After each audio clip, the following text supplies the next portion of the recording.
Assalamualaikum warahmatullahi wabarakatuh. Waalaikumsalam warahmatullahi wabarakatuh. Selamat pagi teman-teman semua. Perkenalkan, kami dari kelompok 6 kelas Antan B 2021 mata kuliah dasar-dasar manajemen. Di sini kami ingin mempresentasikan hasil kerja kelompok kami menurut dan juga berdasarkan kasus yang kita dapat.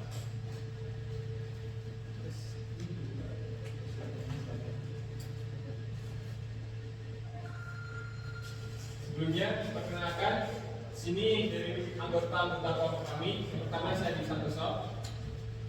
Saya Aziz Mandari. Saya Gus Santoso. Dan saya Wilson Caksotarso.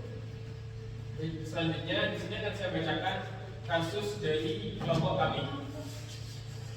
Jadi, pada kasus kali ini, permasalahannya yaitu perusahaan kelapa sawit XYZ adalah perusahaan perkebunan kelapa sawit yang telah beroperasi selama beberapa dekade. Mereka memiliki lahan yang luas dan menghasilkan minyak kelapa sawit untuk pasar domestik dan internasional.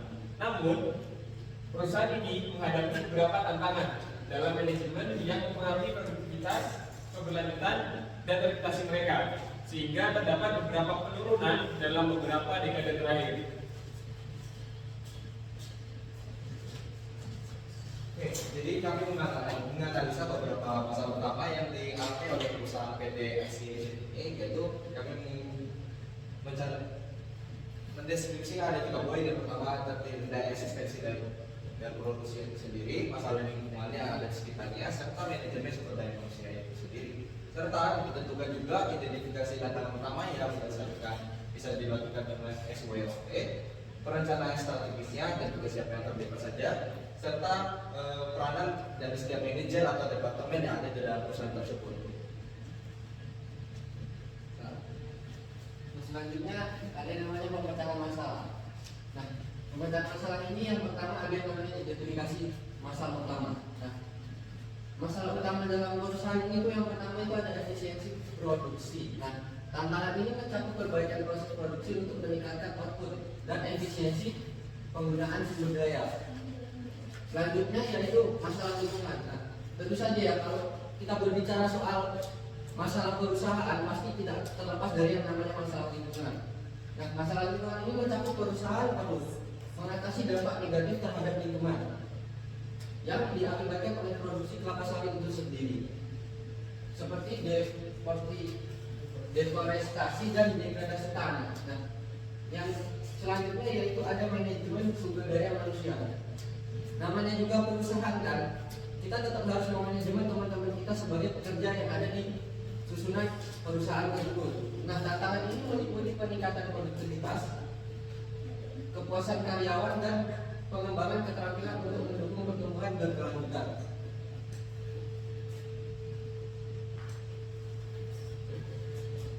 Selanjutnya juga saya. Kita akan memecahkan masalah menggunakan analisis SWOT. Kelebihannya itu luas lahan dan akses sumber daya alam. Lalu pengalaman dan sejarah panjang di industri kelapa sawit, pasar domestik dan internasional yang mapan, lalu keterampilan manajerial yang kuat, dan kelemahan atau weakness tergantung pada sumber daya alam yang terbatas. Kedua, dampak negatif lingkungan yang meningkatkan risiko reputasi, lalu efisiensi produksi yang harus ditingkatkan.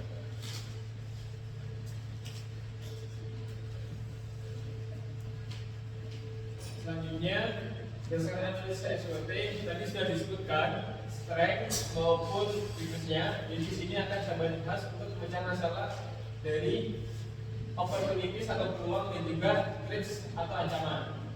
Padahal peluang di sini terdapat beberapa hal yang menjadi peluang perusahaan untuk mengembalikan kasus yang terjadi. Jadi yang pertama yaitu inovasi teknologi untuk meningkatkan efisiensi produksi dan mengurangi dampak lingkungan. Yang selanjutnya peningkatan permintaan pasar global untuk minyak kelapa sawit yang berkelanjutan, dan juga ada kemitraan dengan lembaga lingkungan untuk meningkatkan praktik berkelanjutan. Dan juga untuk threats atau ancaman, di sini terdapat beberapa ancaman, antara lain regulasi lingkungan yang lebih ketat. Karena bagaimanapun dan dimanapun kita harus tetap mengolah limbah maupun ketika kita melakukan produksi itu tidak boleh sampai merusak lingkungan yang ada di sekitarnya.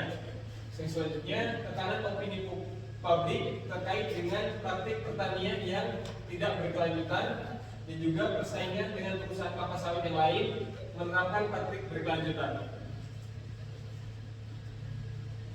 Nah, selanjutnya itu adalah perencanaan strategisnya. Perencanaan strategis di sini kita terbagi menjadi dua, yaitu untuk efisiensi dan produksi itu yang terdapat tiga poin juga.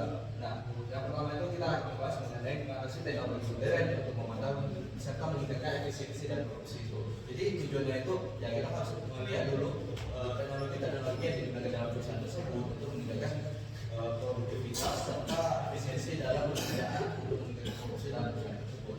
Serta yang kedua melakukan analisis data untuk mengidentifikasi area di mana efisiensi dapat ditingkatkan. Jadi perlu dilakukan pengamatan lagi untuk meningkatkan daerah-daerah untuk yang produksinya itu lebih menurun daripada daerah lainnya supaya semuanya stabil. Serta yang ketiga melakukan penelitian atau pengembangan karyawan untuk meningkatkan keterampilan operasional. Hal ini bertujuan untuk meningkatkan kinerja dari setiap karyawan itu supaya bisa termotivasi serta bisa lebih fokus lah dalam melakukan pekerjaannya. Nah, lalu poin kedua itu membahas mengenai masalah lingkungan. Masalah lingkungan ini terbagi menjadi tiga poin. Yang pertama mengatasi pekerjaan pertanian berkelanjutan untuk meningkatkan lingkungan. Jadi kita itu harus memperhatikan pertanian atau lahan yang dalam usaha itu ya itu bisa mendukung pertanian berkelanjutan. Jangan cuma sekali ini ya nanti berdampak ke masa-masa. Serta yang kedua menginvestasikan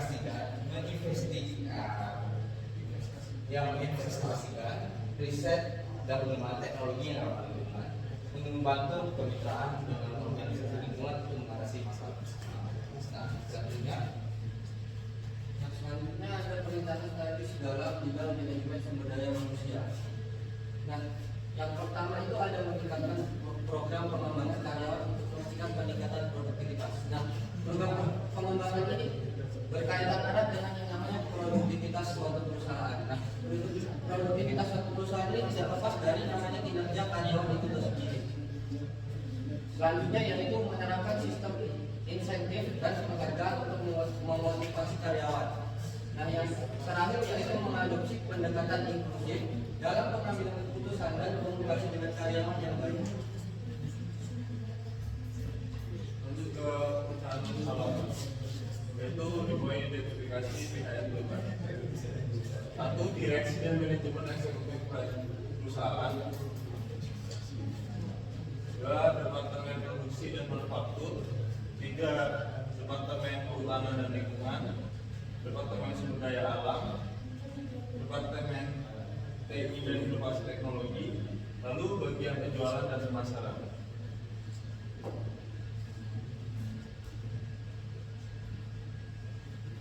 Selanjutnya memecah masalah, peran setiap manajer atau departemen untuk role playing dan juga direksi dan manajemen eksekutif.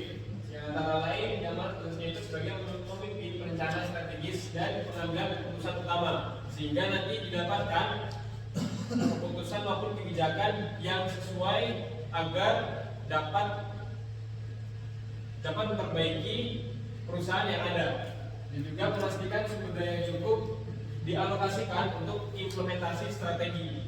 Dan juga selanjutnya pada departemen produksi dan manufaktur bertanggung jawab atas peningkatan efisiensi produksi serta memastikan bahwa standar kualitas dipenuhi dalam seluruh proses produksi. Dan juga pada departemen kehutanan dan lingkungan dapat menyusun dan menerapkan kebijakan lingkungan yang sesuai agar dapat tetap menjaga lingkungan yang ada di sekitar sehingga tidak terjadi kerusakan lingkungan maupun ekosistem di sekitar perusahaan dan juga perkebunan. Selanjutnya melakukan pemantauan dan pelaporan dampak lingkungan. Nah, selanjutnya itu adalah peran setiap manajer departemen itu sendiri terhadap untuk bagian role playing-nya. Nah, untuk departemen sumber daya manusia itu harus mampu mengidentifikasi kebutuhan dan setiap pelatihan dan pengembangan karyawan itu untuk meningkatkan kualitas dari karyawannya serta menangani kebijakan dan program kesejahteraan karyawan. Ya, kita harus memikirkan juga dalam perusahaan kita harus memikirkan kesejahteraan dari karyawan itu supaya karyawan itu juga lebih betah dan lebih nyaman di dalam bekerja di perusahaan tersebut. Selanjutnya Departemen TI atau Teknik Informasi dan Inovasi Teknologi.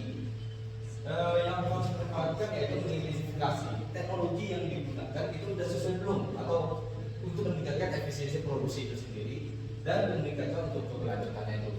Nah, selanjutnya mengelola dan menemukan solusi teknologi yang terkini. Bagian penjualan dan pemasaran. Nah, ini sangat berkaitan dengan perusahaan itu sendiri. Yang pertama harus kita ketahui bersama memahami permintaan pasar dan mengembangkan strategi pemasarannya. Tentu hasil dari produksi dari perusahaan tersebut harus kita pasarkan untuk kemudian hari. Ya, kita harus menentukan dulu kemana pasar yang terbuka atau pasar cocok untuk diperjualbelikan. Nah, selanjutnya menjadi kemitraan dengan pelanggan dan mempromosikan biaya pemasarannya untuk berlanjutan. Nah, selanjutnya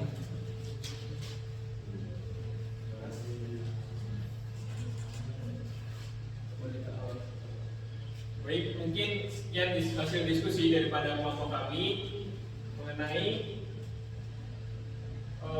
suatu perusahaan yang mana sebenarnya memiliki banyak sumber daya alam maupun sumber daya manusia, tetapi tidak dapat memaksimalkan apa yang dimilikinya.